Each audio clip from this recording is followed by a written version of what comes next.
আন্দায় মুক্তিপণ না পেয়ে শিশুকে হত্যা, মরদেহ মিলল ডোবায়। ব্রাহ্মণবাড়িয়ার বাঞ্ছারামপুরে মুক্তিপণ না পেয়ে ফাতেহা আক্তার ৭ নামের এক শিশুকে হত্যা করেছে অপহরণকারীরা। আসসালামু আলাইকুম, খবর পড়ছি আমি মোহাম্মদ মহাসিন রুবেল। এতক্ষণ আপনারা সংবাদ শিরোনাম শুনলেন, এখন বিস্তারিত।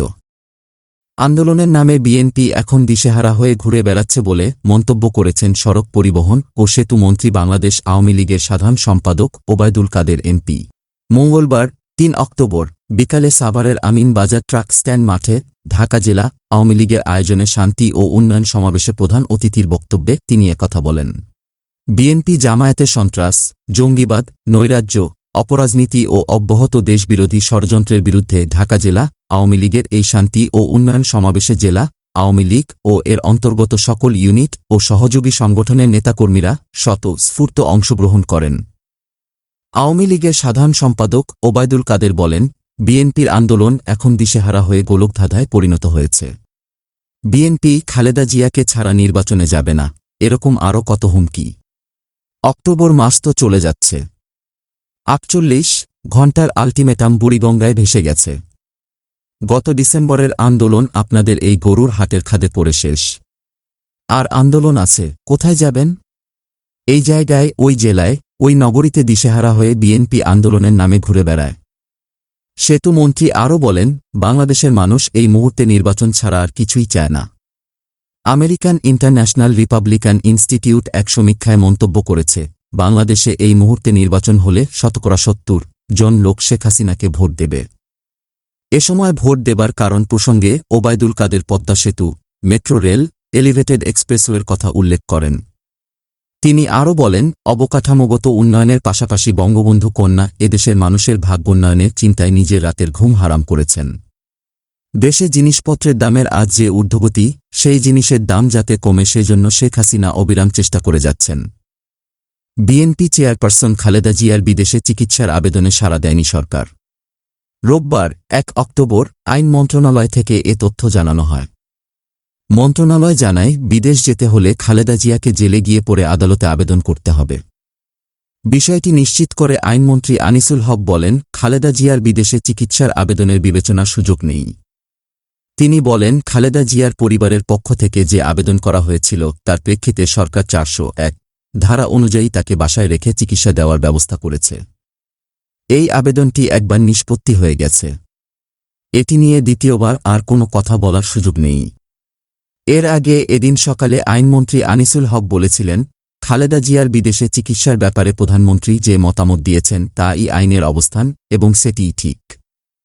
তিনি বলেন, আইনগতভাবে খালেদা জিয়ার বিদেশ যাওয়ার সুযোগ নেই। দেশের সব কাজই আইনের মাধ্যমে করতে হয়। নির্বাহী আদেশে বিদেশ গেলেও আইনি প্রক্রিয়ার মাধ্যমেই সেই নির্বাহী আদেশ দিতে হবে। আইনের বাইরে কোনো নির্বাহী আদেশ হতে পারে না। সম্প্রতি যুক্তরাষ্ট্রের সংবাদমাধ্যম ভয়েস অব আমেরিকাকে দেওয়া এক সাক্ষাৎকারে প্রধানমন্ত্রী বলেন, খালেদা জিয়াকে চিকিৎসার জন্য বিদেশে যেতে হলে তার বাসায় থাকার অনুমতি প্রত্যাহার করতে হবে। তাকে আবার জেলে যেতে হবে, আদালতে যেতে হবে। আদালত অনুমতি দিলে যেতে পারবে। আধিপত্য বিস্তার নিয়ে পাবনা শহরে ছাত্রলীগের ২ গ্রুপের মধ্যে ব্যাপক গোলাগুলির ঘটনা ঘটেছে। এতে অন্তত ৮ জন গুলিবিদ্ধ হয়েছেন। আহতদের হাসপাতালে ভর্তি করা হয়েছে। শনিবার ৩০ সেপ্টেম্বর রাত ১০:৩০টার দিকে পাবনা বাস টার্মিনালের মাসুম বাজারের সামনে এ ঘটনা সংঘটিত হয়। আহতদের নাম পরিচয় তাৎক্ষণিকভাবে জানা যায়নি। প্রত্যক্ষদর্শী ও পুলিশ জানিয়েছে, সম্প্রতি পাবনা মহিলা কলেজের সামনে জেলা ছাত্রলীগের সাবেক সহ সভাপতি মেহেদী হাসান এবং পৌর ছাত্রলীগের সাবেক সাংগঠনিক সম্পাদক ইফতে আরাফাত সিফাত গ্রুপের মধ্যে মারামারি ঘটনা ঘটে। সেই ঘটনা নিয়ে দুপক্ষের মধ্যে উত্তেজনা চলছিল। পাশাপাশি অফিস হওয়ায় রাত ১০টার দিকে মেহেদী গ্রুপের লোকজন সিফাতের অফিসের সামনে দিয়ে যাওয়ার সময় ২ গ্রুপের মধ্যে সংঘর্ষ শুরু হয়। এতে ৮ জন গুলিবিদ্ধ হয়েছেন। এছাড়া বেশ কয়েকজন আহত হয়েছেন। আহতদের উদ্ধার করে পাবনা জেনারেল হাসপাতালে ভর্তি করা হয়েছে। তবে আহতদের মধ্যে বেশিরভাগই মেহেদী গ্রুপের লোকজন। গুলিবিদ্ধের বিষয়টি নিশ্চিত করেছেন পাবনা সদর থানার ভারপ্রাপ্ত কর্মকর্তা ওসি কৃপা সিন্ধু বালা। তিনি জানান, মেহেদী লোকজন নিয়ে পার্টি অফিসে যাওয়ার সময় সিফাত গ্রুপের লোকজন গুলি করে। এতে ৮ জন গুলিবিদ্ধ হয়েছেন। সেখানে অতিরিক্ত পুলিশ মোতায়েন করা হয়েছে এবং পরিস্থিতি নিয়ন্ত্রণে আছে। মিতু হত্যা মামলায় অসত্য তথ্য সরবরাহ এবং তা প্রচারের অভিযোগে পুলিশ ব্যুরো অব ইনভেস্টিগেশনের পিবিআই প্রধান বনোজ কুমার মজুমদারের করা মামলায় সাংবাদিক ইলিয়াস হোসাইনকে আদালতে হাজির হতে পত্রিকায় বিজ্ঞপ্তির নির্দেশ দিয়েছেন ট্রাইব্যুনাল। সোমবার ২ অক্টোবর ঢাকার সাইবার ট্রাইব্যুনালের বিচারক এএম জুলফিকার হায়াতের আদালতে মামলাটিতে ইলিয়াস হোসাইনের সম্পত্তি ক্রোক সংক্রান্ত প্রতিবেদন দাখিলের দিন ধার্য ছিল। ইলিয়াস হোসাইনের সম্পত্তি ক্রোক করা যায়নি মর্মে আদালতে প্রতিবেদন দাখিল করে টঙ্গী পশ্চিম থানা পুলিশ। এরপর আদালত ইলিয়াস হোসাইনকে আদালতে হাজির হতে পত্রিকায় বিজ্ঞপ্তির নির্দেশ দেন। আগামী ২৬ নভেম্বর মামলার পরবর্তী তারিখ ধার্য করেছেন আদালত। সংশ্লিষ্ট আদালতের সহকারী বেঞ্চ সহকারী জুয়েল মিয়া এ তথ্য নিশ্চিত করেন। এর আগে গত ৩১ আগস্ট ইলিয়াস হোসাইনের সম্পত্তি ক্রোকের আদেশ দেন ট্রাইব্যুনাল। গত ২৫ জুলাই এ মামলার চার্জশিট গ্রহণ করেন আদালত। মামলা থেকে পুলিশের সাবেক এসপি বাবুল আক্তার ও তার বাবা মোহাম্মদ আব্দুল ওয়াদুদ মিয়াকে অব্যাহতি দেন আদালত।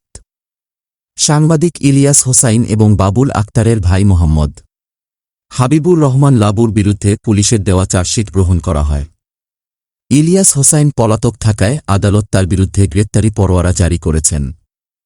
মিতু হত্যা মামলায় অসত্য তথ্য সরবরাহ ও প্রচারের অভিযোগে গত বছর ২৭ সেপ্টেম্বর সন্ধ্যায় বাদী বনোজ কুমার মজুমদারের পক্ষে ধানমন্ডি থানায় অভিযোগ দায়ের করেন পিবিআই ঢাকা মেট্রো উত্তরের পুলিশ সুপার জাহাঙ্গীর আলম। ব্রাহ্মণবাড়িয়ার বাঞ্ছারামপুরে মুক্তিপণ না পেয়ে ফাতেহা আক্তার ৭ নামের এক শিশুকে হত্যা করেছে অপহরণকারীরা। সোমবার রাতে উপজেলার দরিয়াদৌলত ইউনিয়নের সুটকিকান্দি গ্রামের একটি ডোবা থেকে শিশুটির মরদেহ উদ্ধার করা হয়। নিহত ফাতেহা আক্তার ওই গ্রামের প্রবাস ফেরত বাছেদ মিয়ার মেয়ে। এ ঘটনায় অভিযুক্ত নিহত শিশুর ফুফাতো ভাই দরিয়াদৌলত গ্রামের রাজ্জাক মিয়ার ছেলে নাজিম ১৯ ও সুটকিকান্দি গ্রামের মোমিন মিয়ার ছেলে আলাউদ্দিনকে ২১ আটক করেছে পুলিশ। পুলিশ ও নিহতের পরিবার জানায় শিশুটি গত ৩০ আগস্ট বাড়ি থেকে নিখোঁজ হয়। পরে পরিবারের সদস্যরা সম্ভাব্য সব জায়গায় খোঁজ করেও তার সন্ধান পাচ্ছিলেন না। এরই মধ্যে ফোন করে ৪ লাখ টাকা মুক্তিপণ দাবি করেন অপহরণকারীরা। পরে অপহরণের বিষয়টি পুলিশ জানালে তারা তদন্ত শুরু করে। সোমবার সন্ধ্যায় প্রযুক্তির সহায়তায় পুলিশ ২ তরুণকে আটক করে। তাদের দুজনের ফোনে শিশুটিকে অপহরণ ও মুক্তিপণ দাবি সংক্রান্ত চ্যাটিং বার্তা আদান প্রদান পাওয়া যায়। তাদের জিজ্ঞাসাবাদের এক পর্যায়ে শিশুটিকে হত্যার পর ডোবার পানিতে লুকিয়ে রাখার কথা স্বীকার করেন। পরে রাত ৯:৩০টার দিকে তাদের দেখানো ডোবা থেকে শিশু ফাতেহার মরদেহ উদ্ধার করে পুলিশ।